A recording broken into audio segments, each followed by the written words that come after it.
welcome to Overtime the podcast. Overtime is a podcast dedicated to all things watches, particularly in the micro-brand and affordable range. I'm Praka, and this is my co-host, Justin. We are two watch enthusiasts based out of Perth, Western Australia. Join us as we discuss our thoughts on new releases, share our personal experiences, and offer our insights on building a collection. Whether you're a seasoned enthusiast or just starting your journey, Overtime will keep you entertained with informative insights and casual conversations. Let's get started.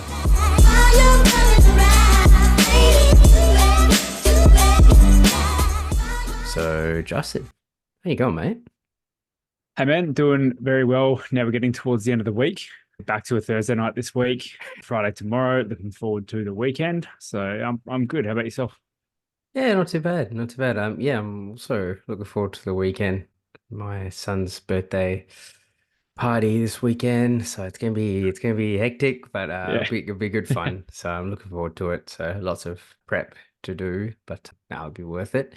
Yeah, But we're going to run a birthdays coming up. We've got this Sunday for a school friend, and the following weekend's my young fella's birthday as well. So play centres and lunches and whatnot. Yeah, it's like both my kids, your son and my daughter's in August, so she's not far behind. Okay. Yeah, so pretty much all in May. Just smashed out pretty much most of it. So no, nice one. But no, it's going well, mate. It's going well. Just I guess we looking forward to having a chat.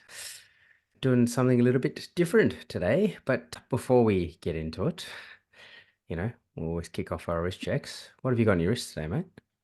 I think it's becoming a trend at the moment. I haven't had something on the wrist every week because I'm doing the dishwasher right before we jump on here. But today I went with the Seiko Turtle, the PADI, Divers edition. I don't know, it feels like we're getting warmer again in Perth. So I was like, we'll bring the summer vibes back and go with the diver. Yeah. As I said before, can't beat the turtle case and how it wears, the Seiko Magic. Yeah. So that was my Thursday choice. But what about yourself? Nice. Well, I had a NWA to chuck on today, most of today anyway. So I think it was a couple of weeks ago we spoke about watches that we were looking at and what we wanted to buy, etc. So I think I said that I would love to add a really nice quartz piece into my collection, and that I did. Not quite Beautiful. The one that I mentioned, but yeah. So I've added a Grand Seiko SPGX 209. So it's a little bit different from I guess the other Grand Seikos that I've been looking at. It's been discontinued for a while as well. It's an eggshell white dial, like a creamy ivory dial, 36 mil, 36 and a half mil case size, 10 mil thick, just a 9F quartz. It's very, very petite. Top end of the quartz for sure. That's out there. And yeah, big congrats to you on the purchase. And I do think this one suits you more than what I think the other one will. So I'm interested to see how this all plays out in the long run. Yeah, no, it definitely, I didn't quite go into, I guess, looking for this specific model. It popped up and I couldn't say no. So, I mean, it's beautiful. Hits all the right indices and it just bang on every time. Set the time, and since then it hasn't lost a single second. It's been bang on, and the light play on just off the indices and the sword hands, the dolphin hands. It's just, it's another level. It's no date quartz. No, you don't have to do anything. You don't have to do anything. How amazing! The ultimate set and forget. But now I need to increase my repertoire of 18 mil straps. That's So. Yeah. Anyway, that I think that in itself is going to be expensive. It's 18, is it? It is. Yes, it's 18. I thought it was 19. I might have a very cool strap for you that I'll have a look afterwards. Cool. All right. Looking forward to it. Look, I won't go into too much. I literally only got it yesterday, so I think maybe if anyone's interested, I'll do like a bit of a longer term sort of chat about it another time. But I'm really enjoying it so far. Yeah, sweet. No, congrats again. Thank you very Well, much. I guess with that purchase, Yes. before we move on, Yeah. how do you feel about the one you spoke about? I can't remember the reference number. There's no way. How do you feel about the black dial S- variant now that you've got the white on the wrist? SPGX 261. Yep, that's yeah. I'll go. Yeah, I'll trust you. I think they're two very different watches, even Mm, though this is like a different colored dial. The actual case shape is different. That's very sporty. This is more dressy. that's it. Okay. This can be a bit sporty, I guess. You can change the strap up, but to be honest, I think if you try and make this sporty, you're just you're losing a bit of the DNA of this watch. Yeah. Okay.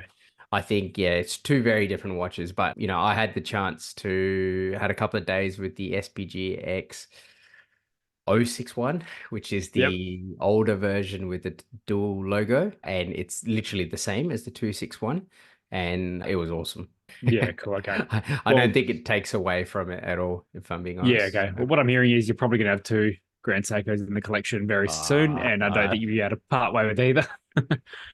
no, look, it's watch this space is all I would say. Yes and no. We'll see. Well, We'll see. when you're ready to move the Komatsu Kumasi. on to make room for it, you can send it my way for And sure. I know, I knew you were going to say that. I knew you were going to say that. Yes, I'll definitely keep that back in my Uh, mind.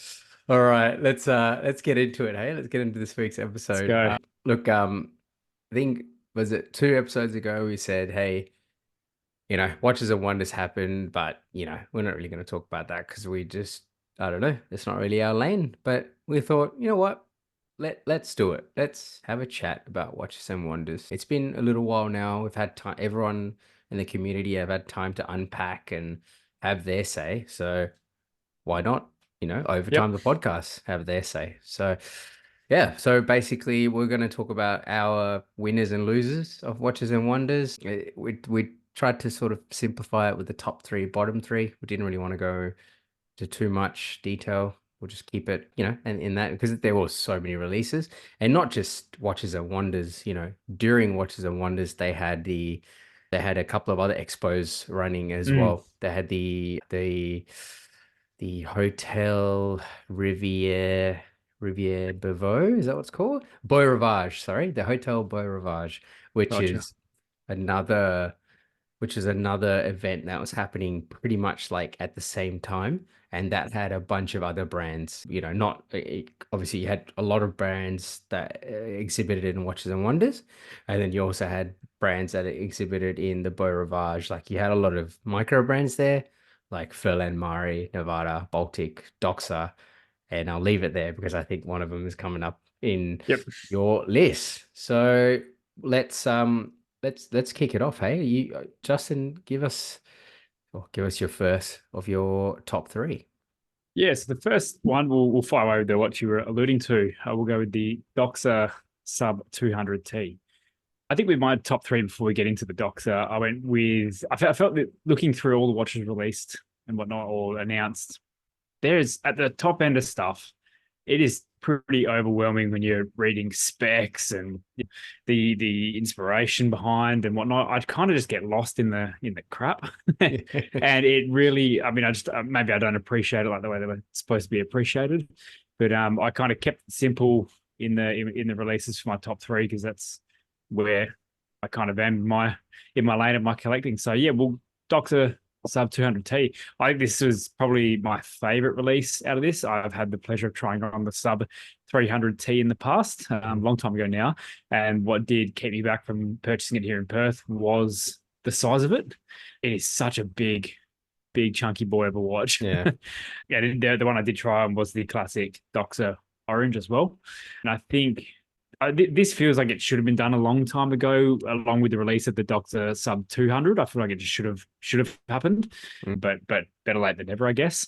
I just think in terms of bringing a big release, refining a classic to suit a heap more people's wrist because I'm not small wristed by any means, and this Doxa was huge on my wrist. It's thick, it's bulky. I just think this one stood out to me as a Doxa's listening to the community. They're not reinventing the wheel or anything like that, but they're broadening their demographic. Yeah. So I was very happy to see this. No, cracker of a pick. I think you bang on right. You know, they've just refined a classic, the 300T, made it more wearable, 39 mil case, 41.5 mil diamond. I mean, it's that, the turtle-esque shape, right? Yeah, Which yep. Doxa also obviously they've had the 300T for, it's a classic. They've had it since, what is it, 1968 or something. So it's been there for a long time. So, and it's great that it was, all the same colors and everything else as well that you can get with the 200 and also the 300T, and the price is not exorbitant either. I mean, yes, it is more expensive than the sub 200. I think the sub 200 is about 1500-ish, I think. 16, 1500. 17, somewhere there. Yeah, 1750 now, or Yep. 1850 with this in the band. With I'm the pretty sure strap. it Yep. was, yeah. Whereas your 200T is now, what's it now? It's about two and a half, about 2.6K Mm. Aussie. So I mean, it's a fair jump between the two, but I mean, it is new, it is brand new, and and there's hype to it. But I like it. It's a good. It's a fun release, and like you say, it broadens their demographic a bit more.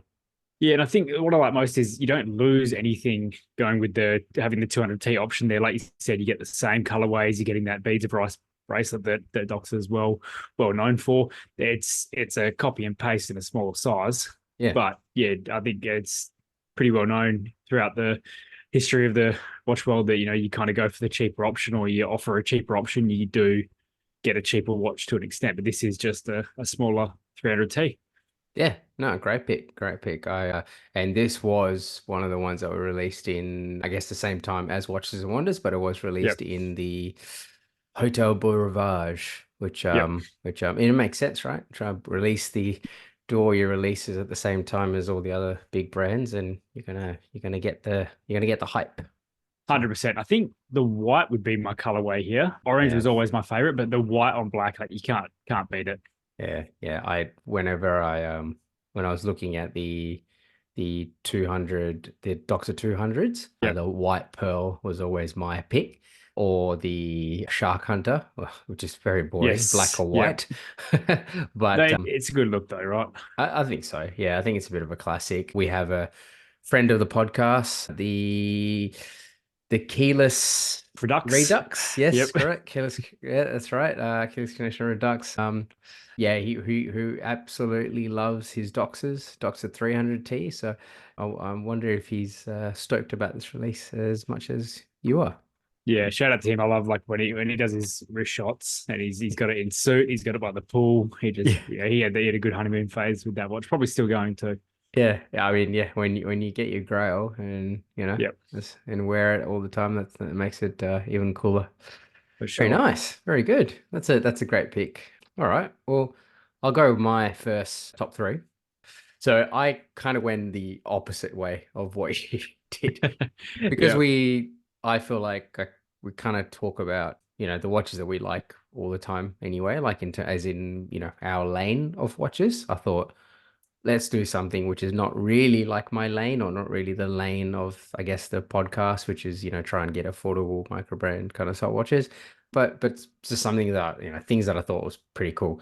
But I will start off with something which is, I guess, just a bit out there.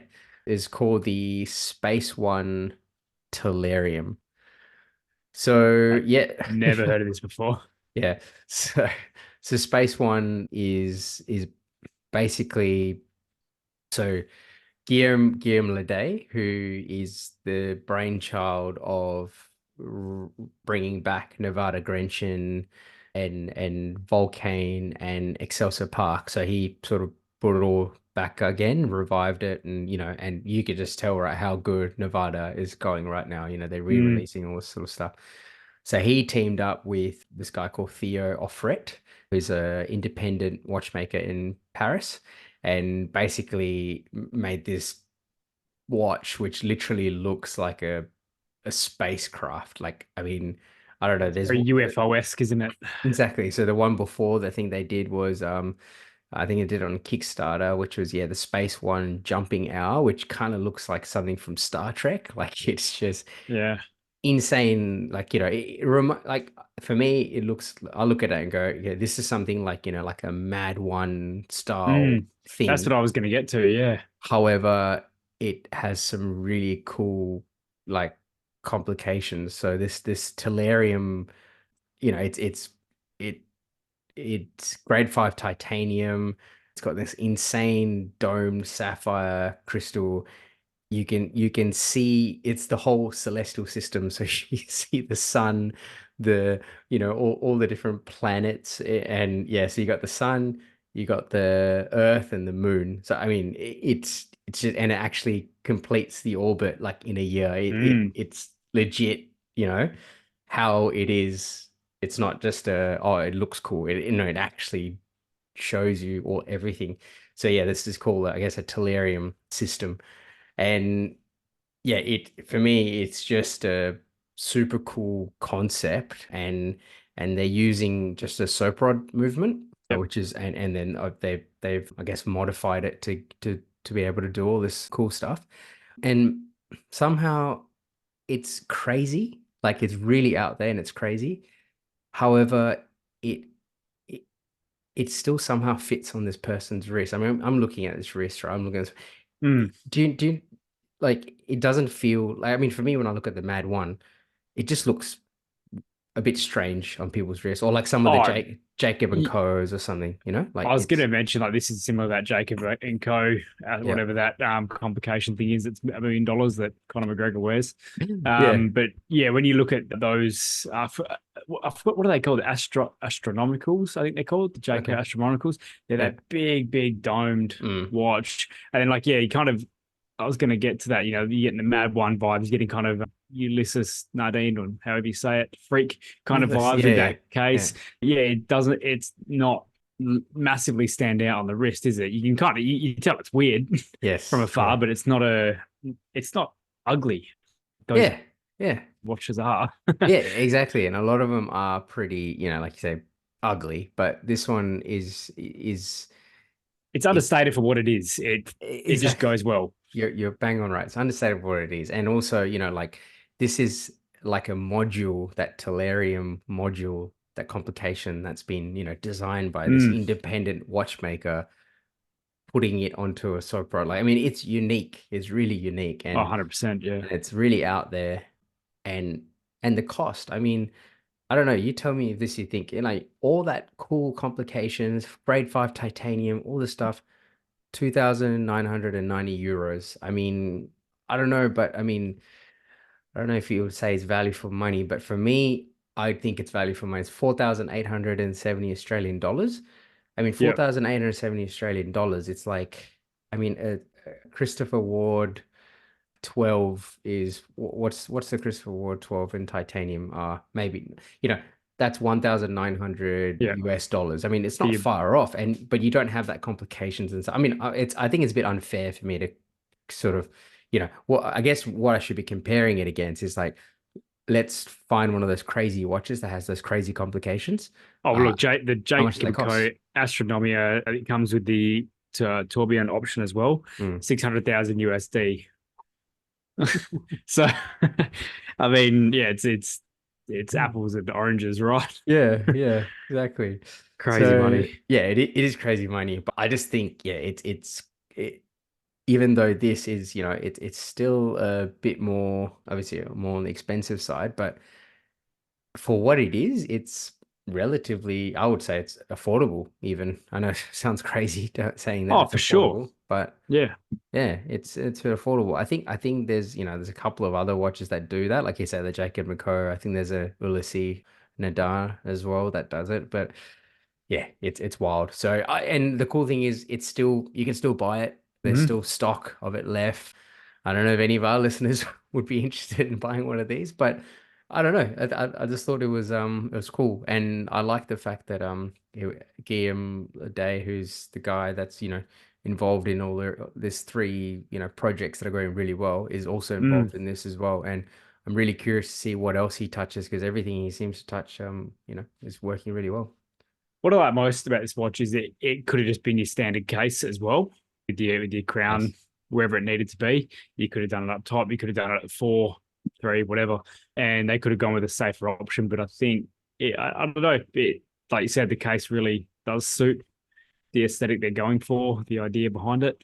Yeah, I think they're taking that risk probably pays off in the long run by going for this case shape and this design. I think.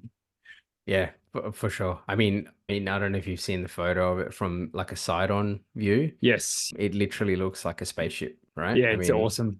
it's yeah, it's wild. So yeah, I would say that's my top one of my top threes. And again, kind of cheating because it wasn't at the Watches and Wonders Expo, but it was at the Beau Rivage, which was just across the road, or you know, Yeah. a little bit further away. So No, very, very cool. cool. All right, moving on to my next pick. I went with a very safe. We've had a fair bit of good to say about this watch. It's not a new watch by any means, but yeah, I went with the Tag glass box in the Panda colorway. So I think, yeah, obviously very safe, very bland, very boring. But I think Tag is making those very small steps towards, you know, not going fully back to their old catalog as in a whole. But I don't know what it feels like to you. It feels like they've got lines that are very Hoya inspired now, and the rest are all, post Hoya Tag merge, whatnot. I think it'd be pretty cool if you've seen a Tag and Hoya split at some point, but still come under the same umbrella and lean Yeah, right into, because they're doing it anyway. They're leaning right yeah. into that vintage Hoya aesthetic, and that's not just with the Octavia line at all as well. I It's mean it's everything. the Carrera as Yeah. well does it, and even like the Kiths, that new Yep. Kith release, which I have words about, which Yeah, is it's a whole other that's episode. a That whole is. episode. But there's clearly that racing inspired Mm. tag, or you could go, yeah, no, this is our old school, like rally, Hoya, like really vintage stuff. Then yeah, you're right. There definitely is some benefits to that. It almost, I don't want to compare it to this, but when sort of Grand Seiko, even though they're under Seiko umbrella, they used to have the double logo, Mm. and then they went with, no, you know what? We're our own brand. We do everything like separate anyway. We have our own fashion. Why don't we just split it out? Obviously, it's not the same. It's still going to be manufactured the same, but it would be cool if something like that was to happen. Like Hoya becomes a separate thing, but it probably is going to cost a lot of money if Oh, if, 100%. if Yeah. to do that. Yeah. I mean, Tag Heuer itself right now, I feel like all their prices are going right up, and I'll be honest, I don't really know whether it's quite justified, but yeah, no, that's another question. That's another. But Yeah. great No, I pick mean, though. and I'm not like actually, I'd probably be in the market for something like this next year for a 30th birthday present for Mm, myself if the price wasn't what it is, and we'll get to the price in a bit about it. mm. But I just like that they're kind of really I do believe they're leaning into a bit of brand repair because Tag have that sellout vibe thing about them these days. There's not a lot, well, not anymore, but over the past years, there's not been a lot of redeeming factors about tags. A lot of people get them as their first, quote, expensive watch or Mm. proper watch, unquote, because that's what's available in your shopping centers. It comes from Mazzucchelli's. You don't have to go to you can go to an AD, but you don't need to go to somewhere like Kennedy's or Watches of Switzerland to get it. Mm. So it's right, you can be eating in a food court, and a Mazzucchelli's is right there for us in Australia. Yes. So they're Yeah. easily available. They've got the price tag. They do have that step above a lot of the watches in that same bracket feel about them. Sure. But I do like that they're kind of leaning into that brand repair, and the glass box is something that I feel like is just continuing to evolve. They've gone Yeah. in, they got some criticism, but they're really leaning in now. Not sure if you've seen as well. I was going to put it on, but I thought I won't. They did that solid gold skipper.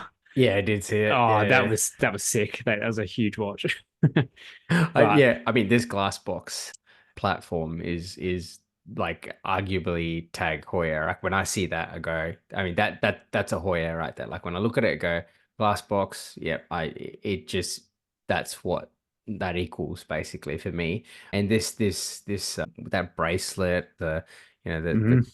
the see-through case back, and it's really elegant. Like it's really nice. Like for me, I just don't, what do you call it? When I look at that, again, that's just my biases, I guess, is just remove the tag.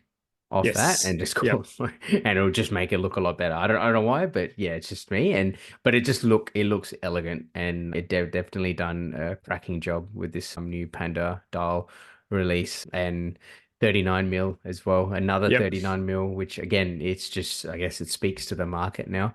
And 46 mil lug to lug, so it's gonna wear perfect for so many people. Yeah, so that's what I do like about what Tag's doing as well is with these releases, Tag has also gone quite the other way with their sizes in the past, like some of the Carreras the O2s and O1s, they're Yeah. such big watches.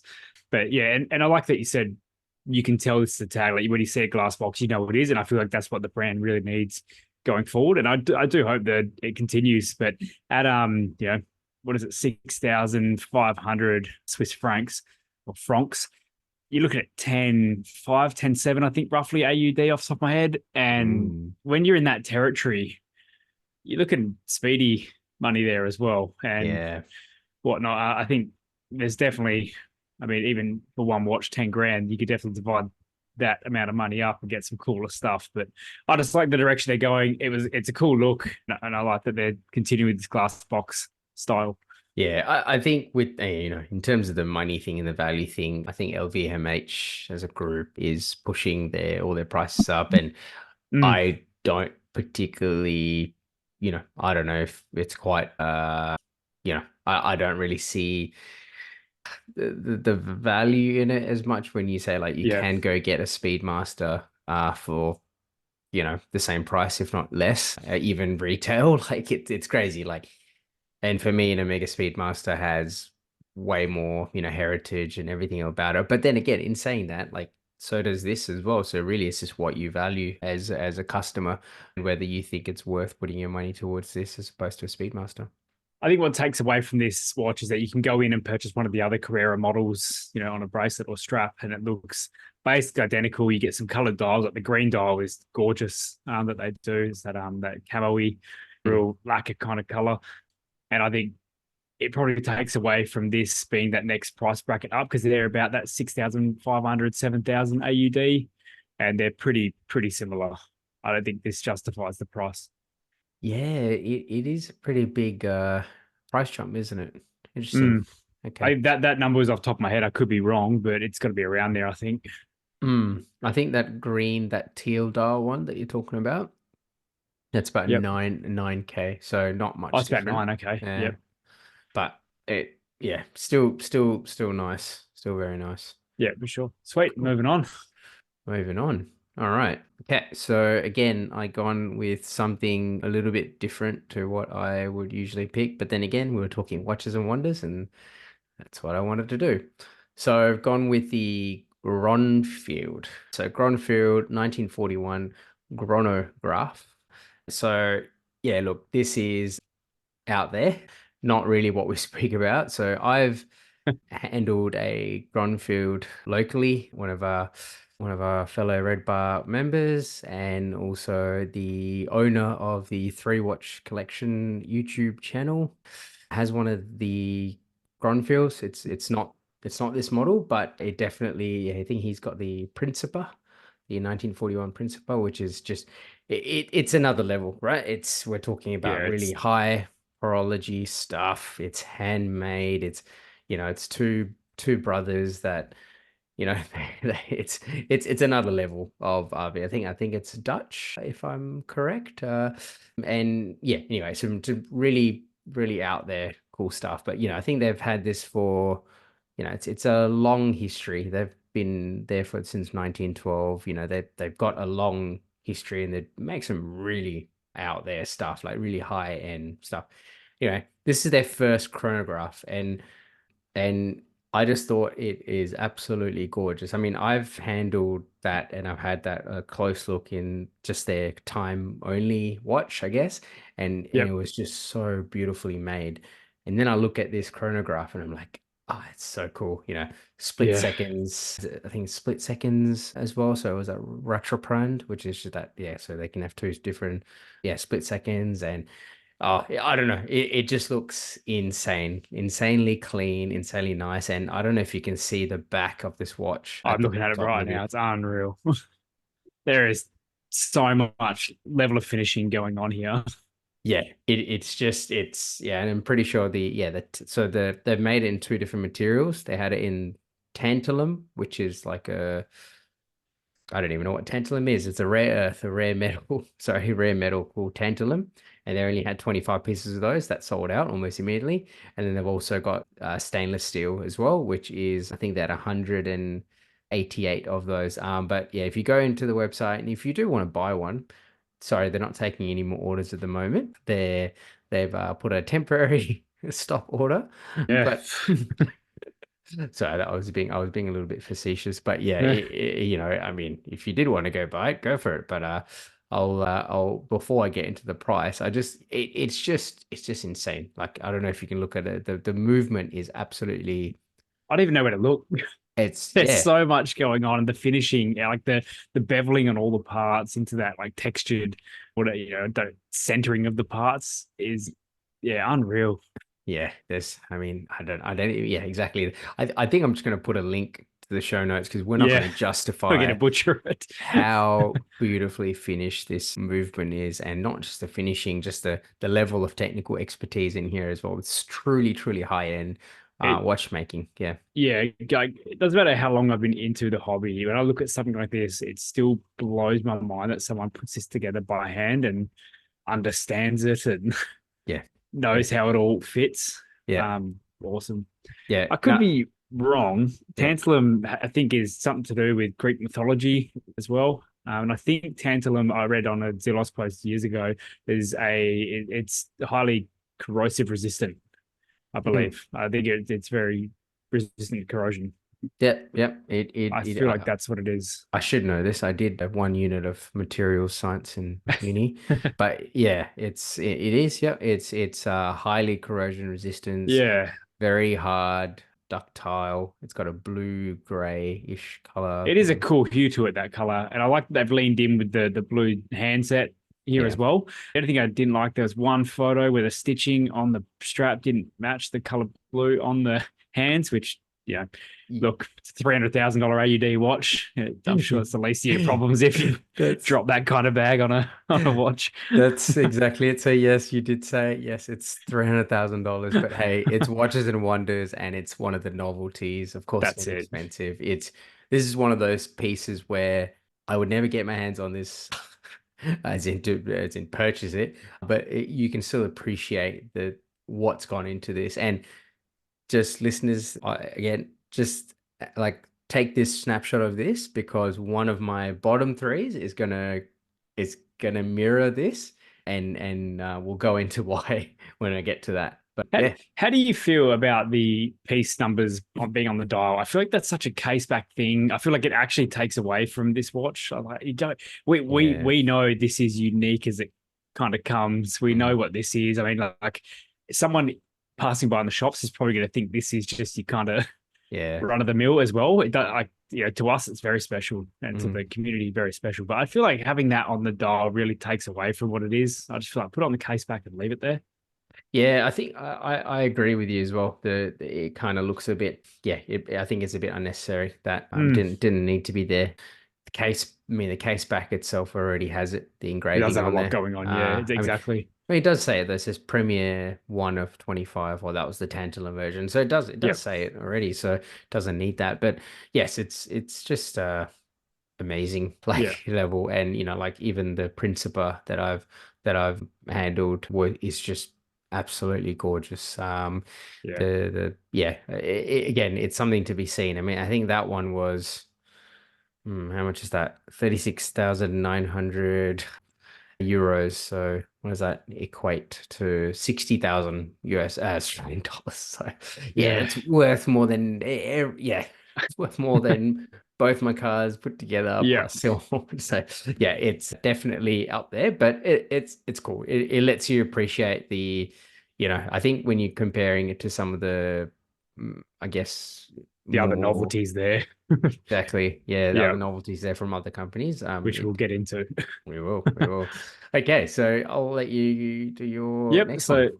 final pick of my top three. I feel like this watch really kind of look, actually, let's just get into it. Right, it's the Rolex Deep Sea Bluesy, the solid gold, right? And I think this really We had a quick chat before we started recording here. It really embodies Rolex as a whole. I think if you're gonna, you know, they've done this before with the bluesy, obviously, and even Tudor's dabbled in their solid gold Black Bay in recent times as well. But I feel like this is so Rolex after a Watches and Wonders of 2023 that really wasn't traditional Rolex. I feel like they've had to lean hard into something here because you got to remember last year was the year of emoji dials and puzzle piece dials and bubbles bubblegum and dials. Yeah, it was such a weird palm tree dial. Actually, I don't mind the palm tree in the stainless steel and gold. Not a huge fan of the green, but I feel like they realized and listened maybe for one of the first times in the community their feedback on last year because I feel like everyone was very about it at first. Everyone loved it and then it fell off so quickly after yeah, the initial release. And I feel like they've just lent in and went with their like DNA and they said, F it, we're going with yeah. a No, solid gold deep sea. look, I look at this and immediately it just screams Rolex to me, which is great because I think that's what this is what you're going for, then that's exactly it, right? When Yeah. someone says I've got a Rolex, this is what I'm imagining. Maybe not solid gold and Rolex deep sea, but again, this is just like, yeah, you know what? We can do this. And they did, which is it's huge, right? It's humongous. It's 44 mil, 17.7 mil thick, or Yeah. yeah, it's just ridiculously It's big. in your face. And I think, yeah, when people think of Rolex, they don't think like we do, where you think Submariner or Datejust. They think price tag. Most people just think, oh, you've got a Rolex, you're rolling in cash. And Yeah. this is why Yeah, people yeah, think that. This is yeah. the watch. And I like the bluesy as well. I actually quite like this. My grandfather Sure. has a bluesy, and I'm a big fan that they just kind of rolled into the deep sea and kept that DNA of going with the bluesy Submariner into now the deep sea. Hopefully, we do not see what was it, the deep sea Challenger, Uh, solid gold anytime. So, yeah. I'm a fan. I like it. I like what they've done. It's obviously nothing innovative or new for the Yeah. brand, but I enjoy. I understand why they did it. Yeah. Yeah. And yeah, I think I read a comment somewhere where basically if someone says, I guess in pop culture, like you got like, or rap musics or whatever, I got a rollie in my wrist. This is a rollie on your wrist. Yeah, 100%. Yeah. And as much as we give Rolex stick and maybe don't talk about them as much as people like as well, Sure. there is a reason that they are the most copied, watch and Sure. the most homaged watch. It's a classic, right? The Yeah. Submariner to the Deep Sea to all their line Sure. classics. Yeah. Yeah. For sure. For sure. Agreed. Agreed. Just bring that secondhand market down, and we can possibly get back into talking about. Yeah, no, there's a bit more than that for me, but anyway, again, not a topic for today. Yeah, cool. Cool. All right, kick us off with your last top I'll three. do my last one. So, so I went with a Grand Seiko. I went with the Grand Mm, Seiko SLGW002. What is that, you ask? So, it is their it's basically a new movement. It's a manual wound spring drive movement. Oh, sorry, it's a high beat. Sorry, it's a manual wound high beat movement. It's got 80-hour power reserve, all that jazz. Comes in a that Evolution 9 collection, which is I guess very their cool. latest sort of case shape. So it's inspired by their 44 GS case shape. It's fully titanium. It's got that it's their own proprietary titanium. It's called Brilliant Hard Titanium.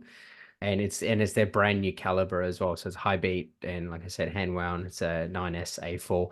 It's super cool. There's a video out there I watched of the movement itself. There's like just little things in there like I guess the cog. I don't even, again, I'm butchering it because I'm not a watchmaker by any means.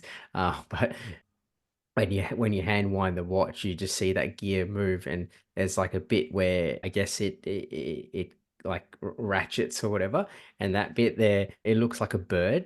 It actually looks like a bird that's just sliding along that gear, and it's just you just see it sort of like knocking at it, Yeah, almost kind of like that bel canto, type of thing. aesthetic. Yeah, Obviously aesthetic, but it's not. And I just that is gorgeous. It's peak. Grand Seiko, right? I mean, it's It really everything. is. Yeah. It's everything that they embody. You know, your blued hands, the white birch dial range. But I think the reason why I like this more so than the actual dial itself, because obviously always Grand Seiko's dial is unmatched, but it's the platform, because a lot of Grand Seikos unfortunately fall in a trap of being too big, I think. Yeah. Yeah. Some of their case, you know, it's just too big. And for me, it's like the aesthetic they're going for, which is dressy, which is sporty, Yeah. okay. But some of the dressy ones, you're like, man, it's just a bit too big. Whereas this one is that, again, that bang on 39, but it's not quite. It's just under 39, 38.6, and it's 9.95 mil thick. Like it's under 10 mil. It is, yeah, it's gorgeous. And yeah, look, it's got some insane, tolerances and stuff as well. And yeah, I don't know, it just screams like Grand Seiko to me, but also I'm really excited for that platform, because this is the platform with this ever brilliant steel, sorry, brilliant hard titanium, and it's all this, I guess, additional features because it's a Watches and Wonders release. But I feel like they will take that same platform and lower it, if that makes sense, and have it in their sort of like, maybe they might not have the same, movement, but they'll use the same case for something which is a bit more cheaper or something. So yeah, it can make things a bit more accessible as well. So yeah, anyway, that was my No, my my last pick. Yeah. it is, yeah, stunning. Hey, I kind of, like I said earlier, I kind of get lost in these watches because I'm like, you know, they're beautiful, you know, they're refined, and it's, you know, Japanese, they're the masters of it. What I do like, we're talking about the bird there in the click. Yes. So yeah, the bird is a shape of a wagtail. I don't know if you said Okay. that before, but shape of a wagtail. So it's a bird that's that's close to the city where the Grand Seiko studio. I'm not even going to pronounce the city. I'm not going to try. Okay. But that's what it's inspired by. Which I think, look, Grand Seiko, for all their, you know, support in the community and what they do, I feel like they cop a bit of unnecessary stuff because everyone says, oh, their dials are, you know, the same thing over and over again, print a different color, and they get to whack it on a different Japanese season or Hmm. flower or river. It's one of those things, like if you do have a good look at the site, if you get a look, go look at, like, you know, a snowflake, and then have a quick glance, and then have a look at something else in their line. Yeah. I can see where you get lost in, like, oh, it's just the same thing. They've just stamped it, you know, 30 degrees this way and Yeah. colored it a different color. But if you do have a good look at the websites and some of their, you know, better photography, you do see they are different. And when they do say they're inspired by a river, which we are here, Hmm. you do see that when you Yeah. get the close-ups, which is awesome because there's a lot of crap out there that is inspired by stuff that really isn't, you know, too Yeah. inspiring. Yeah. No, But yeah. Grand Seiko do it well. Yeah, no, you're right. I think that wherever I think one of their studios or one or two of their studios, they literally like, I think I've seen a video where they'll just look out of the studio I and they're think I've like, seen that too. Yeah. we have the mountain there, we have the lake there, we have the forest there. So you're like, you're there, getting inspired by all the stuff, which is pretty cool. And I'm just reading that same thing about the wagtail. That's awesome. So it's a It's cool. bird symbolic of Morioka, the city near Grand Seiko Studio. Shizukuzi, where all the Grand Well Seiko done. mechanical watches are meticulously made. That's cool. And that's cool. Like, if you know, like I just said, if you've got the mountains there, like your video you're describing, and you've got the river there, then you are inspired. It is there. Like, it's not just a load of, you know, Yeah. sale talk. It's there. Yeah, I mean, obviously, right? At the end of the day, they make watches to sell. Yeah. Let's be honest, everyone does that. But it's just cool to actually, see the parts to this. And yeah, I mean, this is I guess not an independent brand. We're talking about a large brand here, but they can still do cool movements and I guess beautifully finished stuff like this. So Yeah. No, it yeah, is absolutely gorgeous. yeah, that All was right. my top three. Let's kick into the back of the show with bottom three. So look, it was harder to pick a bottom three than it was to pick a top three, which I feel is terrible because there was some shockers looking into this, you know, the releases here. I couldn't believe how, yeah, I don't want to be too negative, but geez, some stuff is so left field. It's, yeah. Anyway, I'll kick us off, and I'm going to kick it off. I'm just going to start with the worst, and hopefully it gets better. Sure. The Hublot Big Bang Water Blue Sapphire MP2 power reserve, 14 days. First of all, get a new name. Yeah, we don't care about that. But it's at this point, it's not a watch, man. Well, what like I don't know where to start here. Like this is the let's go price first. 171,000 USD. Yeah, or yeah, 254,000 Australian dollars. 254,000 Australian dollars. I could think of so many ways better to spend 250,000 Australian dollars. That's just not just like buying a house, something, Yeah. anything. And go buy 250 grand worth of sand and then sell it wholesale by the trailer load. Buy a block of wood and sell it by anything is better than buying this watch, man. Just so I'm going to try and describe it. So Sure. we're looking at it's a blue transparent sapphire case is what it is here. It's got a ginormous crown on the side of it, which is, I'm assuming, I haven't read it because I don't want to read it, but I'm assuming it's made of plastic by the look of it. It could be made of metal. Also, don't care. One thing that really, really frustrates me about this watch is not the watch, it's the image. The screws don't line up on there. Just if you're going to put a $245,000 watch on there, surely the screws are supposed to line up, right? They're not supposed to look like that. Yes. There's no pattern to it. There's nothing says they're supposed to be that way. They're randomly put there. There's no doubt in my mind that that's just a flaw. Yeah. And if you're going to sell a watch at this price, surely you get the branded image right. Anyway, moving on. Yeah. Go on. So from the case, we're going into I don't know where to go. Well, look, I'll pick it up. God. I'll pick it up here. There's a lot of I mean, when I look at it, and just obviously not looking at it any closer, just looking at it, like immediately, it just looks like one of those like baby G's, like like those baby blues, baby G. A worse version, yeah. a Walmart version of baby G's. Yeah, which is crazy because the technology that's in it is pretty cool. I mean, just stepping back, I mean, this is a 14-day power reserve watch. So it's got 7 barrels in there, to wind, which is also a bit crazy because there's manual wind. So I'm thinking there's some sort of, I've actually seen this before. I think it's a Hublot or a Jacob and Co, where they give you a little gun to put yes, you're right. on the and it winds. I think it was the Ferrari watch, wasn't it? Or did that? Yeah, I can't remember. Yeah, you could be right. So again, it's I mean, it's obviously an engineering marvel, but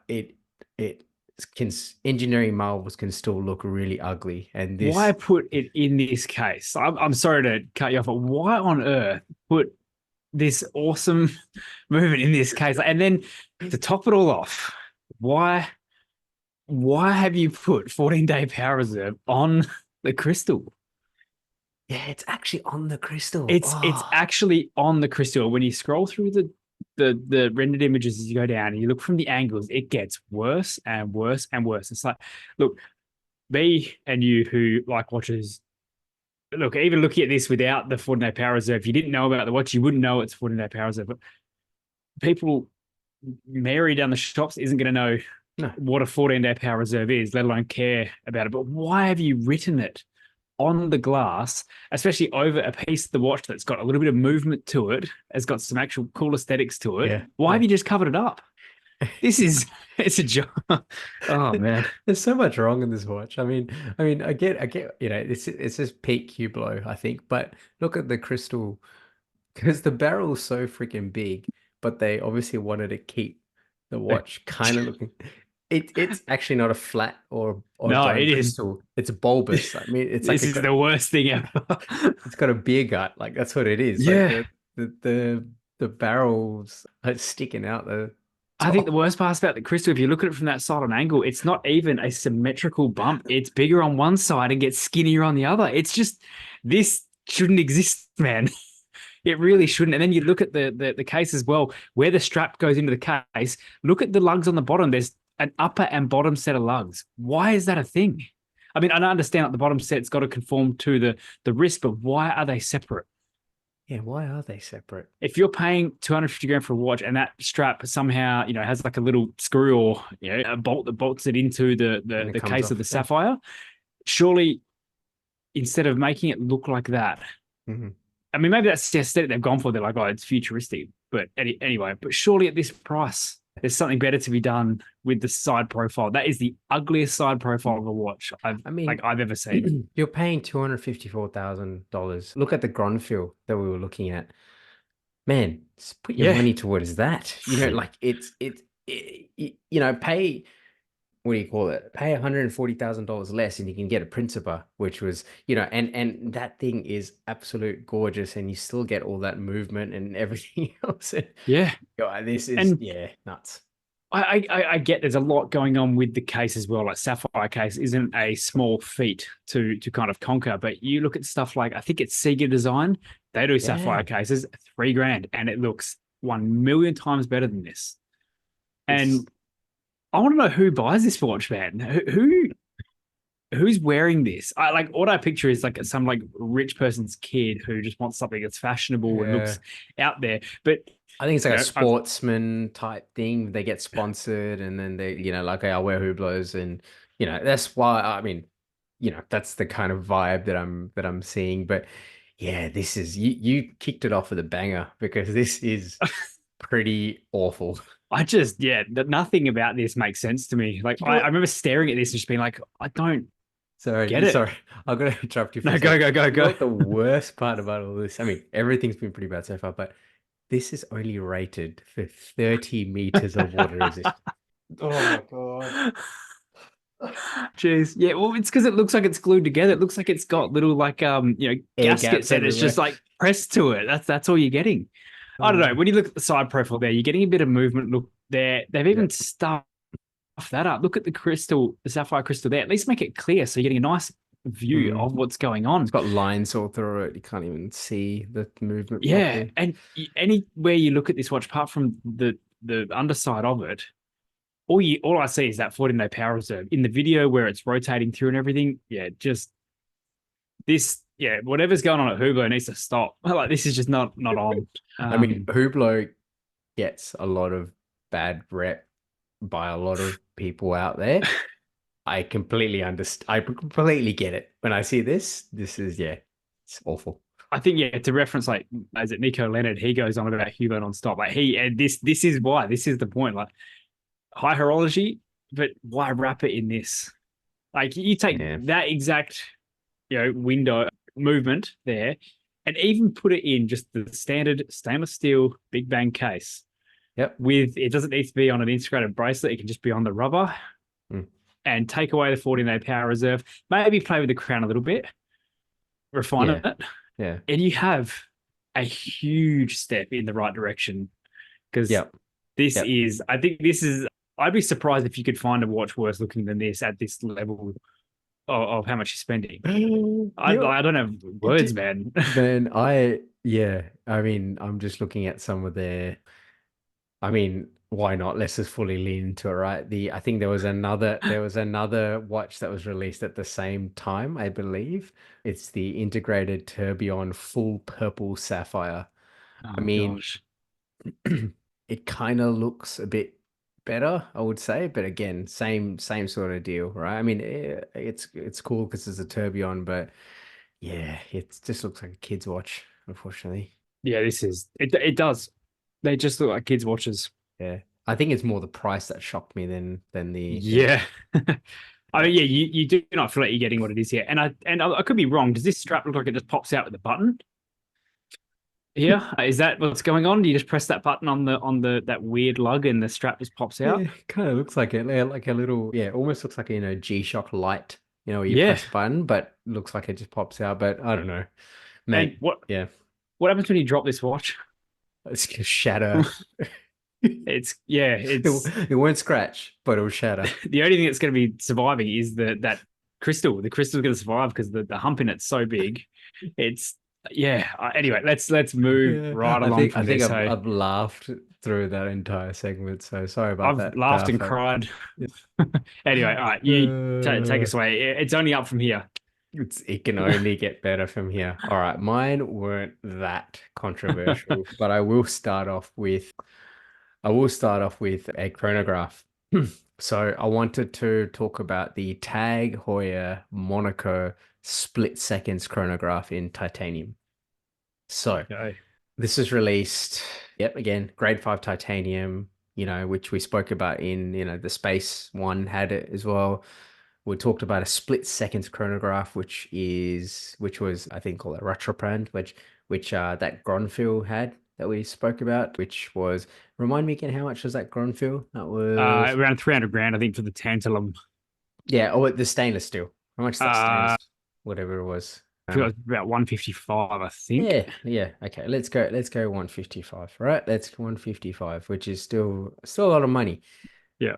So look, this is the Monaco, which we all know it's a classic, it's been around for many years, but it's a bit different, a little bit more different because they've added in this split second chronograph movement, Mm, which in itself is not, I mean, it's more complicated, of course, but it's in other watches as well, right? We're not talking yeah. about this is not talking about something like that Hublot. As ugly as it was that is, that It's a was like a it's a feat of horology. Yeah, yeah. correct. It's a thing. Yeah, it's a thing. It's fetal orally. So, there's obviously there's like, there's Pateks and Langers and Richard Milles and all sorts of stuff. And I'm pretty sure even like, what do you call it? There's heaps of vintage watches, Zins, IWCs, they all have it, split Hmm? second chronograph. So we're talking about, $10,000 watches, $5,000 watches, even less that have this style. I'm I'm telling you why I'm setting all this up. Okay. And why I don't like it. First, I think it's taken that Monaco case style and made it worse. It looks Yeah. like a Monaco It looks like cross Big Bang. it looks like a It's gadget. It yeah, doesn't look like a watch anymore. It looks like a gadget. yeah, it's a bit over the top. Skeletonized half, but also not. Titanium, it doesn't look titanium, it looks DLC coated. Mm, The red strap, it just doesn't look great for me. Like, I don't know, no. like in that side, the left side of the case, that little red button thing there that's Yeah. on the side, whatever that is, that just looks strange. It kind of It looks reminds. yeah. It looks like an afterthought of something. Yes, I mean, why don't you keep that straight and then just have the pushes on the side, and then it Yeah. just looks nice. It just looks like like climbers and rope Mm, access people and stuff. They have like carabiners, and I don't know why it reminds me of like a hook point or something. yeah, you're It not just wrong. it just looks weird. And yeah, I guess it's okay. Look, it's DLC coated titanium, which is cool, I guess. And look, there's many things in it. It makes it cool, which is the split second timing and the titanium and all that jazz. But what I hated about this the most is the price. And this is what we spoke about in Tag Heuer. Yeah. This watch is $200,000. This is crazy money for what this is. I mean, how much Insane. is a Monaco? I mean, you had a Monaco before. How much Yeah, did it cost you? I think I had mine in about it was one of the yeah, like I said earlier, my first expensive watch. And I bought it in Sydney and I believe I paid around 10 for it Yep. at the time. And that's cheap now compared to what they are from Yeah. their base level. Yeah. And I mean, you can, I know you can pick up Monaco's Oh, secondhand, cheap as. secondhand for like Yeah, 4 or 5 grand, if not less. Like, I'm looking at Chrono 24 now, I'm seeing 4, 5. I guess maybe maybe there was but there's 9, 10, 8K, there's varying things, but $200,000 for mental. what? Yeah, it Yeah, just, yeah, I don't understand it, because you've got all this high horology stuff as well, which you can sort of just not, I wouldn't say sort of justify, but you can see like, okay, there's a lot of hand work that's going into this. There's different things, yeah. and it looks beautiful, but this just, yeah, I don't The know. idea of this watch has so much potential, and being in a Mm, square case that has more surface area to play with, I think has way more potential than going in a circular case. yep. Who in these companies is like people afraid of? Because I feel like someone is bringing in like a rendered image or a sketch and putting this on the board, and everyone's smiling awkwardly and going, "Yes, we love it. Put it out." And how anyone signs off on this is beyond me. Again, why are the screws not straight here?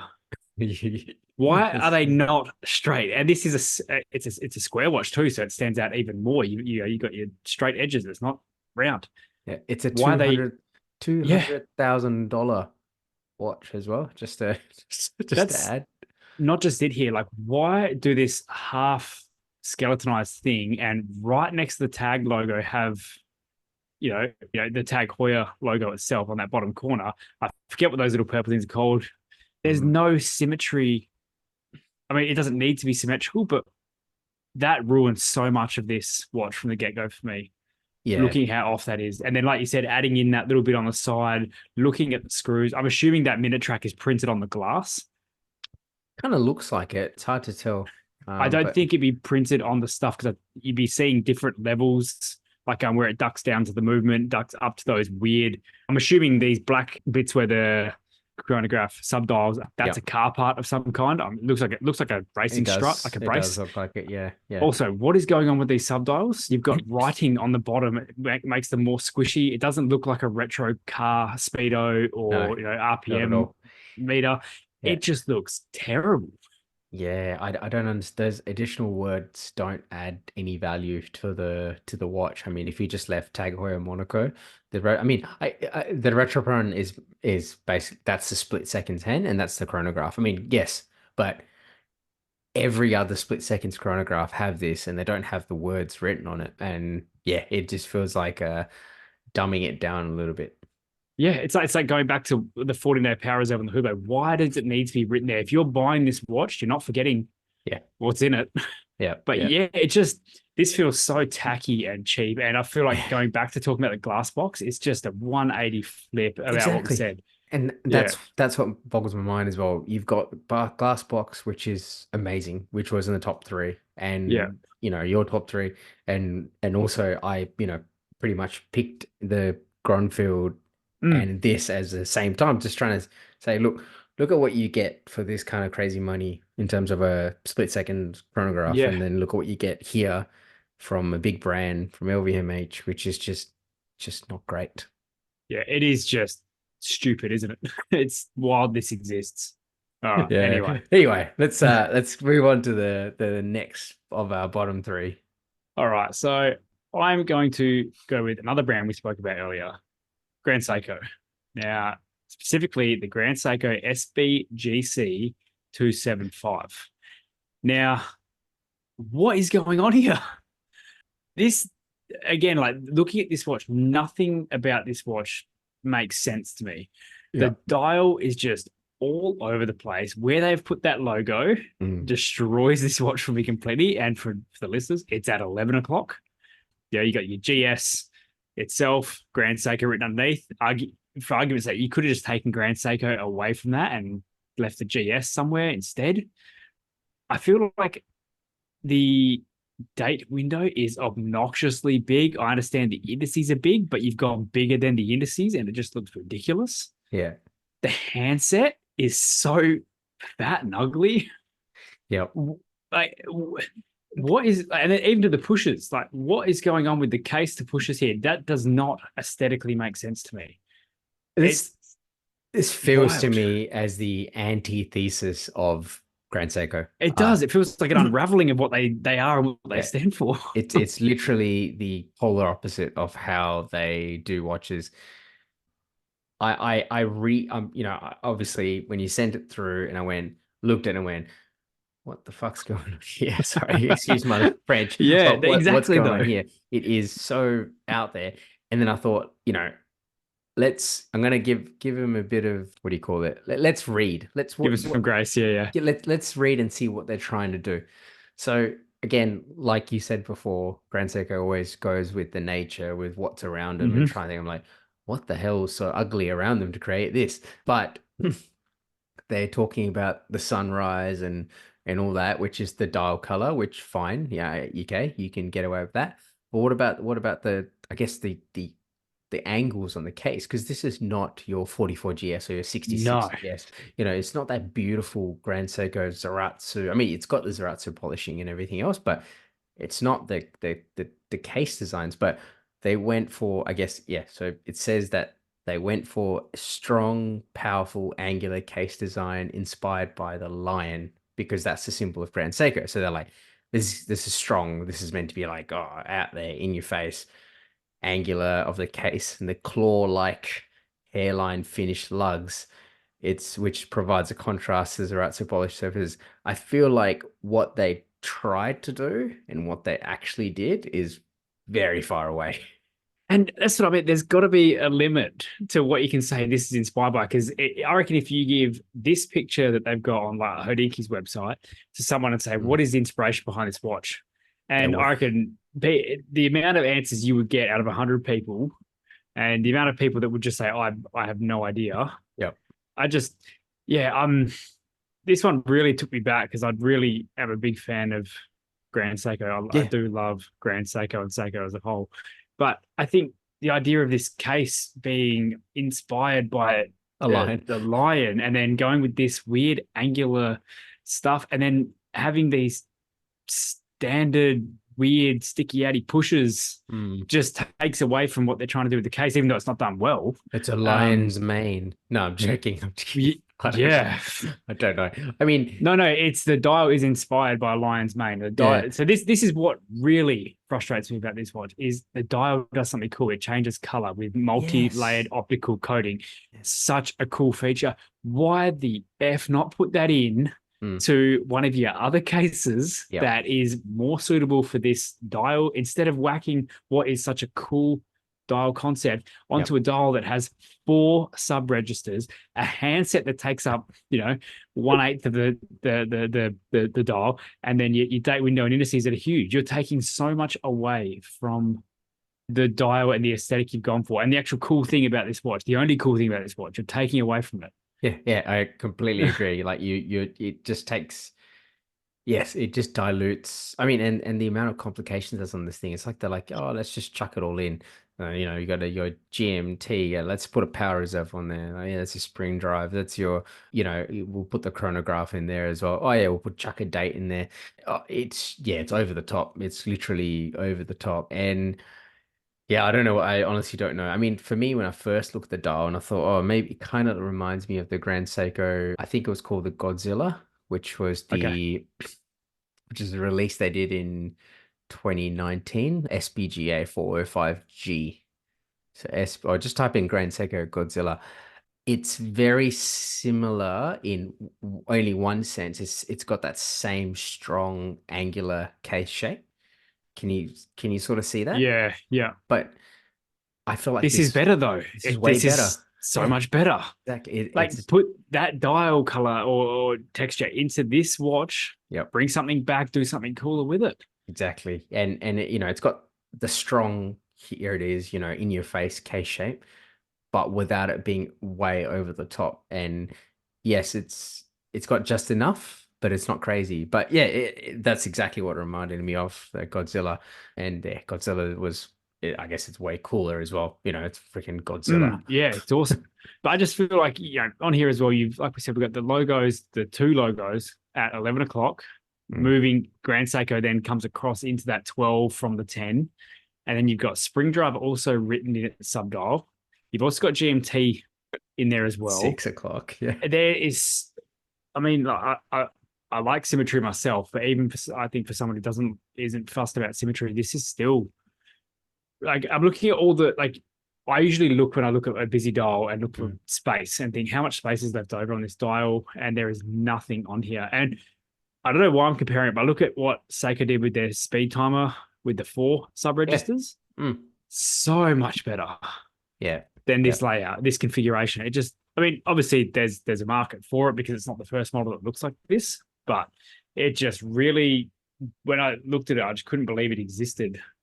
Really. Anyway. Yeah. No. I mean, look, this isn't morbidly expensive like the Tag Heuer Monaco. Yeah. It is 20,000 Australian dollars. It's still expensive, but not crazy. Yeah. It's too busy, too crazy, and I just think it doesn't. Yeah, like you say, it just doesn't justify that beautiful dial. No. They could have done it justice by putting it into something way better. Yeah, and I hope they do because the dial is sick. It is really cool. Yeah. Cool. All right, take it away. All right, mate. So my next one is went with the Cartier. So Cartier, I feel like they always do some cool stuff, right? They always release some cool stuff. Yep. They're very much how do you say it? Cartier just they have their style, you know. They do what they do, and they're beautiful for most parts. And to be honest, when you look at this watch, it looks pretty good. But yeah, look into it a bit closer, and then you're like, I hate it. what is this? So it's a Cartier Santos Dumont Rewind watch. Okay, so again, all this stuff is in the show notes, so you can have a look at home, you know, what we're talking about. But first thing you're going to pick on that, even without even going into the watch, you're going to look at those screws and you go, none of them line up. Why is this a thing, man? Why does this actually exist? Just yeah, I'd just actually a lot be of interested. screws. Yeah. Anyone like who is listening, and I'd want to know, do people agree with that or not? Because I feel like it is a small thing to pick on, but I also think like aesthetically, Hmm. who would not want those screws lined up? Especially if you're dealing with something like this, which is a no date Yeah. watch. Yeah. Why don't you want them like why are they not lined up?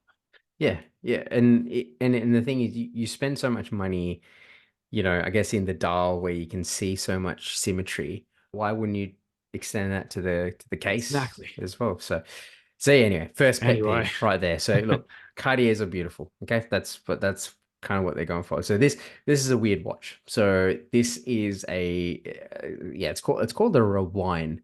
So basically, how do I explain this very simply? It it rotates the opposite direction. So it doesn't go clockwise, it goes anti-clockwise. it And is so pointless. It's it's so confusing. It's so annoying. it's so, and also it's also the dial, I mean the numbers in the dial, 12, 1, 2, 3, 4, 5. It's the Oh, other way around. So it's all Roman numerals. You got 12 and then 1 is your first numeral anti-clockwise and so on and so forth. Your hours and hour.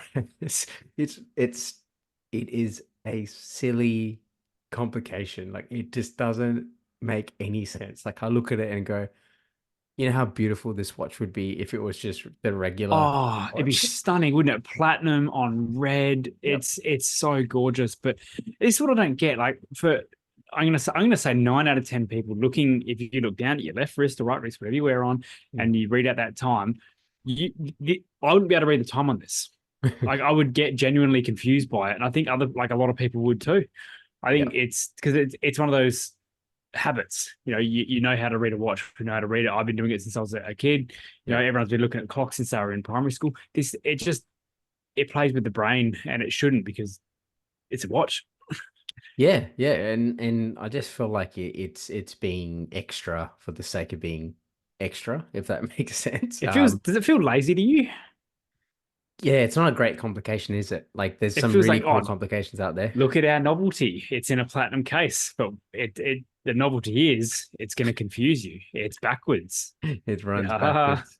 Yeah, and it's, hand wind. I mean, which is, I guess it's cool. Look, the colors are fantastic, right? I'm not gonna lie, the Gorgeous. colors are gorgeous. Platinum case, it's high horology, in that sense. The strap matches really well. I mean, the price is not insane either. I mean, it is crazy, but also not insane. It's 38,000 US dollars. It is only a limited edition, but it's just so unnecessary. I just feel like it, Yeah. like, why? Yeah. Yeah. I can't answer it. I completely agree with you. Why does it exist? Why Yeah. not just make this, the novelty is it's a platinum watch. It's red dial. There's Yes. your novelty. Yeah. It Yeah. doesn't need to be backwards. Yeah. I mean, this is really, I mean, there's the Cartier, they've got the Crash, they have they got some really cool stuff, right? Already, which is not, it doesn't use up any of it doesn't have to use up a gimmick to sell because they just look Yeah. cool. It looks different, Yep. but it looks cool. This one, Cartier is one of those rare brands that have their vein and it's yes. it's theirs. Like we spoke about Rolex before, they're a classic, but everywhere from your homages to your Oris and all the way up, he's doing dive watches, but Cartier is Cartier. That is Cartier. Exactly. And they've been this for a long time. Yeah. Like, they've been there for a long time. So again, I just think, yeah, it's a bit of an opportunity Yeah. that could have been a really cool watch and just, yeah. But I mean, That look, that could have made top of the list if it yeah, wasn't a reverse I dial. I think so. And it's cool, like the dial they use. They use like a type of crystal called a Yes. Yep. carnelian. It's like a gemstone. That's cool. You know, like it's got cool much cool stuff in it, and then you make it go backwards. What? Yeah. Anyway. Yeah. Yeah. All Anyway, right. moving on. All right. My last watch. Now, this watch I was conflicted on. I sat looking at it for some time, and I was just like, for some reason, I was on the fence. And then all of a sudden, when I started deep diving it, I hate it. I really don't like it. So I went with the Zenith Defy Extreme Diver. Number one, stupid name. What's extreme about it? I mean, you got 600-meter diver, but that's now in a world where Oris has got 4,000. Is it 4,000-meter divers out there? 3,000, 3,000, 4,000, whatever. whatever it is, a lot. You've Yeah. got your Omegas, you've got your Rolexes. Like this 600-meter thing is no feat. The only feat is that Zenith now has a diver, and they've gone straight for a 600 instead of having a 200 or 300-meter professional. Mm. Two, this is just what. Why is Zenith only the Defy? Why is there not other lineups? Like make if you're going to lean in, you know, who knows if this is going to be the last diver, but why not lean in and do something more special and create its own thing? Because the Defy itself, as its sporty slash semi-dressy watch, is awesome. It's so cool. Yeah. This feels like the love child of a lot of the high-end brands at the moment. It feels like a massive afterthought. I look at this, it's not cool. It doesn't look good. There's not a lot of redeeming factors. Like, first of all, let's go with the only thing I like about it's case shape. I like the case, but it's also very the Defy. Yeah. It's also very safe, which is fine. It is a Defy. I don't like the dial, which I like on the Defy normally, but when you add this hideous handset and indice set with it, it looks terrible. Yeah. It's got a date wheel, which is fine for a diver. I've got divers with date wheels, but why is it this like standing up rectangle where the long side is kind of on the parallel and not a square? Why is that a thing? Third thing, what is this bezel? What is going on here? This looks like it would be at the same time very grippy, but at the same time not grippy at all. I just put the put the teeth all around it as opposed to sort of leaving gaps on it or something. Yeah, make it look like don't make it look like the Defy. I mean, you can still hold the Defy name, I guess, while steering away from its design language, but it's just the Defy with some afterthoughts. And now it's a horology marvel because Zenith has put out a diver. Even the crown, like the crown doesn't suit this case. And just because you whack crown guards around it, you can't call it like a sporty diver just because you put crown guards around it. It just looks terrible. Yeah, you're right. It's not a dive watch, and it doesn't look like a dive watch. It looks like like you said, like a integrated sports watch, and I don't really understand it either. I mean, look, it's cool because it's got the El Primero movement in it, and it's just Zenith does some really cool stuff, but this is not cool. Yeah, but it's funny. When you said Zenith Diver, I was like, oh, maybe you're going to talk about the Defy Revival, which is super cool. I mean, I look at that and I go, that's awesome. That looks like a diver. It feels like a diver, but this one, just doesn't quite hit the mark. Like, it feels like they've gone, oh, we need to keep up on the integrated sports watch thing, and it's been a while since we've done anything in the diver space. Let's run with it. But when you go over to the actual Revival, such an awesome watch. So cool. Yeah, it's chalk and cheese, isn't it? The Revival with that orange, orange and black, and even it still has that sort of shape, I guess, the case shape where it's Defy-esque, but it's beautiful. It's done really well. But it leans into, like, it's got, like you said, it's got the thing of the Defy, but it leans in its own way. Even like the date wheel there compared to what's going on. Look at the bezel insert. It looks diver-esque. It looks like it's supposed to be. Bracelet looks like a diver. Case looks like a diver. This other one just looks like we need to chuck something else out. Where are we lacking? What gap can we fill? Yeah. integrated sports watch, cross with the diver. Everyone else is doing it. It's cool though that this. I mean, I'm just talking about the revival, which is that it's literally like a copy of their dive watch from Yeah, yeah, yeah. 1969, which again, Very cool. awesome. I'm all about that. I mean, El Primero, they when they re-released it, the chronograph a couple of years back now. Again, they really leaned into their first, very first how they released their chronos, and I was like, yeah, this looks cool. Yeah, I feel like they missed the mark with this one for sure. And let the revival be the 600-meter marvel that you're trying to produce. Don't take away from the cool watch by just saying this one here 600 too. It's got the same spec. Yeah. Just make that one the 200-meter entry, not entry level, but entry level for Zenith terms, and say this is the diver. Yeah, yeah. No, you're right. You're right. All right, take us home. Bring us the last one. I will bring you to the last one. So look, I'm gonna finish off with Bremont. So All right. Bremont is a brand that's been very synonymous to sort of pilots' watches. And for me, when I think Bremont, I think aviation. I think really cool, just aviation watches, sort of military style, very British, just it gave me that sort of vibe. And yeah, I mean, they just had really cool stuff and chronos, and there was a lot of link to their sort of military stuff, and it just just like you said, Cartier had that lane.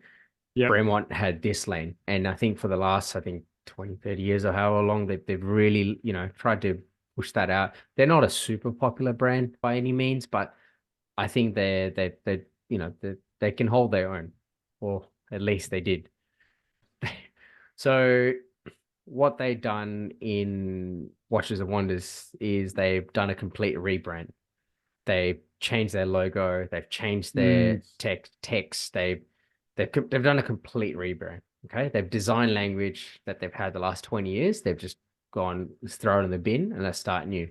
And I think it's a terrible decision. Yeah, for a brand with so much history, I don't really know what to say. I mean, you've obviously got some thoughts, so continue. But I don't know where I'm at with that. I mean, like I look at like I think it's their Supermarine Diver. Yep. That could be any watch. That could be an AliExpress watch. That could be any micro brand out there. It literally looks like the Casio Duro. That's what it looks like.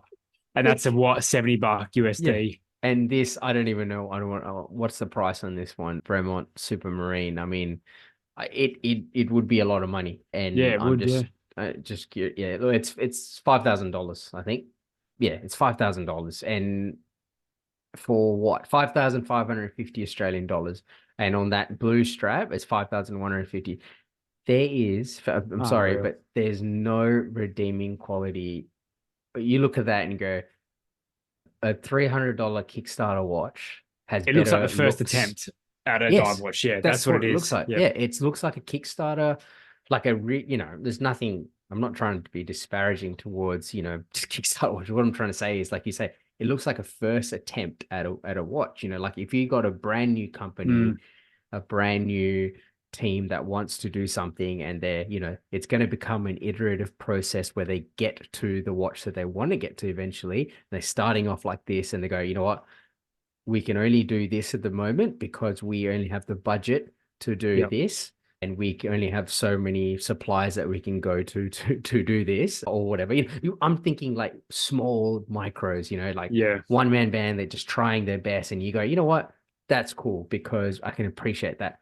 But no, we're talking about a massive company here, right? We're talking about a massive company here that has had all this heritage, and they've gone ahead and just changed it all. And I don't know, man. It just looks terrible. And I think the worst part about it is like you said, the heritage and the history here now does not mean a thing when you're in trying those watches on. And let's just say, give it 2 years and the CEO moves on because this wasn't a good idea and it was bad for the company.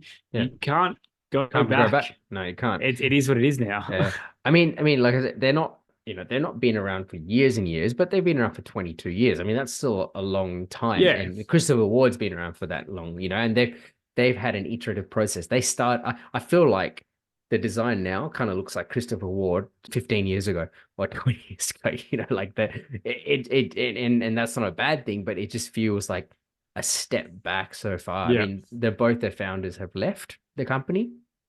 They, and now it's just, like I said, one of this new CEO stepped in. They've changed everything.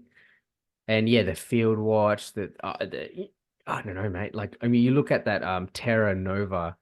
that's What got is some this? issues with it. Yeah, It's all over the shop. yeah, Again, like I said earlier, how is someone sitting down and signing off on yeah. this design? Yeah, It's I'd it's disappointing, I think. If I was someone that owned a Bremont and have had this sort of, cool mm, Bremont, for, had it for many years, and, I do I'm a pilot or what kind of stuff. Then I see Bremont do this, I'd be like, oh, mate, yeah, no, I'm definitely not and buying this anymore.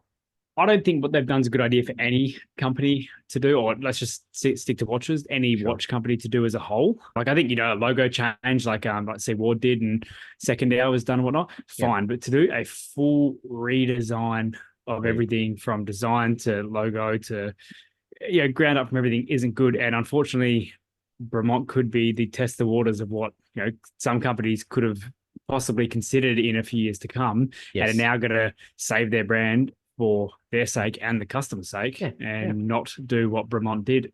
For sure. I mean, and look at, like you say, Second Hour or Crystal Board with the logos and things like that. It's an iterative process. They go, okay, Yeah, this is not working. We want to make it better. They spoke to the community. Let's slowly get this thing yeah. going. It's not a here it is. Everything's different, and it looks, Yeah, it just doesn't look great. And that's like, I'm just not really, yeah, I'm not feeling it at all. So yeah, anyway, I think so. It's not um, a particular watch. It is literally the the company as a whole whole thing, and I'm is, happy to end on that too because that's a yeah. bad one. Yeah, so I thought that would be the, one to end on. So yeah, All look, right. it's been a fairly big episode, I think. I really went into, there's been a lot of cool stuff we talked about, and a lot of hatred as well. No, not really. It's not Yeah, no, hatred. from my end, I'll take responsibility there. I think I said it No. about 5 or 6 times. So. But I No, meant no, it. I no. meant it. Especially about you, Hugo. Oh well, we're never gonna get that Hubo sponsorship that we were gonna get. Oh no, couldn't pay me to wear that watch. I think we're happy to end on that note. All right. Well, anyway, I guess well, that kind of wraps up our wrap up on Watches and Wonders. I guess something interesting section. Do you have anything today, mate? No, I Yeah. honestly, people probably noticed a bit quiet on the Instagram this week. It's been a Yeah. full on week, just leading into the end of financial now at work and Yeah. stuff. It just gets not only that going into the new financial, it is the busiest time for Yep. me. Look, if anything's interesting, the Citizen Ciosa has been taking up so much of Yep. my wrist time. We're incredibly happy with that watch. But yeah, apart from that, like life has just been busy. Like we're supposed to Pretty record hectic. Tuesday, and Yeah. end up having a bit of a headache and home late, which is unusual for me to be home late. I'm usually pretty on time. Yeah. Yeah. But just stuff's starting to ramp up at the moment. Yep. No, fair enough. That's life and we get there. But we do this because we enjoy it, and we try and That's it. sneak in as much as we can. Look, I do have something cool to talk about. Just a quick one. It's Brew did a cool release. It was the Retrograph line, but it's called the Retrograph Relic. They teamed up with Alton Brown, the guy who's in Iron Chef. Yeah. It's pretty cool, right? And it's it's a coffee watch, and the dial itself, it's an oxidized thing. What is on the dial? So the dial itself is a bronze dial, I think that's what it is. Yeah, sorry, it's oxidized bronze patina dial, and it kind of looks like coffee stains on a piece of paper It is or very whatever it cool. is. Yeah, and It's a yeah, cool way of Brew doing. Brew's been around for some time now. yep. We all know they're about coffee. We all know they're watches. And it's a cool way of bringing coffee into the watches again in a different way, other than just their complication, the coffee timer, whatever they call it. Yeah, It's a cool way of bringing that in, apart from just the bean on the dial. It's another aspect to it. for sure. And I really like that they lean into the, like we see it's an American brand. They're really trying to like, like let's what can we do to make this sort of, I guess, more Yeah. unique? And they leaned into, obviously, not only Alton Brown who's got this, but also the strap itself is very cool. It's like a Yeah. handmade, US strap maker called Billy Kirk. they're making some pretty cool, I guess, artisanal sort of leather straps. Not just leather straps, they also do, handbags, bags, and Yep. all that kind of jazz as well. So yeah, teaming up with that, and I think that's a cool collaboration. We it's need just, more of this stuff, really. More yeah, thought behind collaboration, yeah, more reason to collaborate. I think, Brew does an excellent job, and yeah, I'd love to handle one in the flesh, because a square watch is something I can't really commit to without yeah, having one in yeah, person first. It's just yeah. that little bit of risk for me, and I'm sure it would sell fine, but it'd be Yeah. really cool to get a hold of one and actually look at it. For sure. I was super tempted to get it. I think when I remember you saying, when it dropped, I was awake. So I literally, like, when I went into the website, I think it was limited to 250 watches. When I went on the website, there was still 150 left. So I was kind yeah, of like, oh, about 100 something. I was like, oh, maybe. But exchange rate and all that kind of jazz. and yeah, and I also just bought a watch, so probably shouldn't be buying another one. But didn't get this. But super cool. Unfortunately, it yeah, sold out. But I thought people should know about this because it's a yeah. very cool collaboration. Again, we'll be chucking the link in the show notes. And yeah, that's it. Awesome. Well, mega episode. So thanks for all the listeners for hanging on and listening through. Hopefully you had a great time listening. And if there's nothing else, we'll leave it there. That's it, mate. Take care. Hey. Cheers. Thank you for joining us on Overtime the podcast. We hope you enjoyed this episode. You can find us on our Instagrams at Overtime the Podcast, at Kinda Average Watches, and at Horology Capture. We appreciate your support and value your feedback. If you have any questions, suggestions, or topics you'd like us to cover in future episodes, please hit us up. We would love to hear from you. Until next time.